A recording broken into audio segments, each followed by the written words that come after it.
Guys আজকে সকালে খবরের নিউজে আমি দেখতে পাই সকাল সকাল উঠে টিকটক ভিডিও বানাতে গিয়ে দুই তরুণী ছাদ থেকে পড়ে কারেন্টের শর্ট খেয়ে মারা গেছে। সবার আগে বলে নি ইন্না লিল্লাহি ওয়া ইন্না ইলাইহি রাজিউন।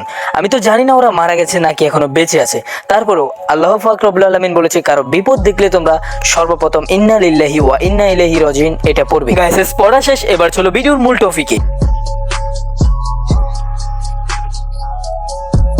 টিকটকে নিজেদের ফলোয়ার বাড়ানোর আশায় বা ভাইরাল হওয়ার নেশায় বিভিন্ন বিপজ্জনক কর্মকাণ্ড করে বসেন অনেকেই। আবার ভিডিও বানাতে বানাতে এতটাই মগ্ন হয়ে পড়েন যে তাতে করে অসাবধানতায় যা ঘটে তা বোধ হয় কারোরই কাম্য নয়। গাইস এতক্ষণ হয়তো তোমরা বুঝতে পেরেছো আমি এতক্ষণ যা যা বলেছি তার মধ্যে অনেকটাই সত্যি রয়েছে। এবার চলো তোমাদেরকে নেওয়া যাক ঘটনার মূল পয়েন্টে। তেমনি দুই তরুণী ছাদে দাঁড়িয়ে গানের তালে তালে বিভিন্ন অঙ্গভঙ্গি করে টিকটক ভিডিও বানাচ্ছিলেন, কিন্তু এরপরই হঠাৎ সেখানে ঘটে যায় এক অনাকাঙ্ক্ষিত ঘটনা।